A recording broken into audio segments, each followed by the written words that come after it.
Hello everyone, I am Samantha Dharamdasani. Today I will be discussing about the topic agreements in restraints of trade. So let us first understand the meaning of agreements in restraints of trade. It is an agreement which stops trade, an agreement which prohibits trade. You cannot enter into an agreement wherein you are stopping somebody from trading. So, every agreement by which anyone is restrained from exercising a lawful profession, trade, or business of any kind is to that extent void. The law decrees that an individual, be of any religion, caste, or sector, should be liberty to work for himself, or any agreement that deprive a person of the fruit of his labor, skill, or talent is void agreement. So, in short words, every agreement by which anyone is restrained from exercising a lawful profession, trade, or business of any kind is to that extent void. Agreement in restraint of trade is void under Section 27 of the Act.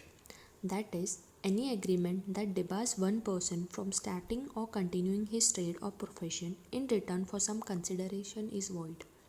Therefore, any agreement stopping a person from trading in the manner he likes or wherever he likes on an agreement with other party in which the other party benefits from him stopping his trade or profession will be called an agreement in restraint of trade. So, apart from two exceptions which we will discuss below, all agreements in restraint of trade are void. The two exceptions lie in sale of goodwill and second one is Partnership Act. So, Section 27 of the Act mentions only one exception validating restraint of trade, that is, sale of goodwill, and another one is Partnership Act. So, let us first understand the meaning of goodwill. Goodwill is an intangible asset of a firm, that is, it exists yet it is not material or physical. It essentially means the reputation or status of the firm in society. Goodwill has its own origin in brand value, employee morale, reputation, customer advantage, etc. It is an important asset because a customer is expected to engage with the same favorable firm that he was engaged with earlier because of its name and reputation. This is where goodwill of a firm holds a value.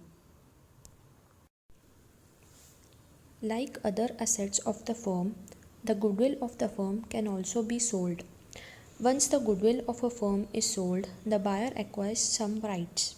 That is, he or she can use the firm's name, he or she can represent the firm, he or she can restrain the seller of the goodwill from being in contact with the previous customers of the firm. After a sale of goodwill, the seller continues to enjoy the right to carry out a competing business. But in case it is agreed upon through a contract that the seller will not enter into any such agreement, such rights extinguish.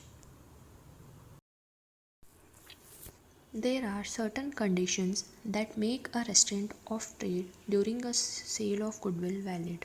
There are: the seller can be restrained only from carrying out a similar business. The restraints can be applied only to certain local limits. The limits or restraint should appear to be reasonable. Another exception to the rule of limitation on agreements in restraint of trade is provided under the Partnership Act 1932. The Act lays down three exceptions. Those are: an agreement with the partner of the firm to not carry out his own business so long as he or she is a partner in the said firm will be valid under Section 11, subsection 2 of the Partnership Act. An agreement between partners to not engage in a similar business as that of the said firm within specified territorial and time limits. Section 36, subsection 2. In anticipation of dissolving the firm, the partners may come to an agreement in restraint of carrying out a similar business within specified territorial and time limits so long as this restraint is reasonable. Thank you.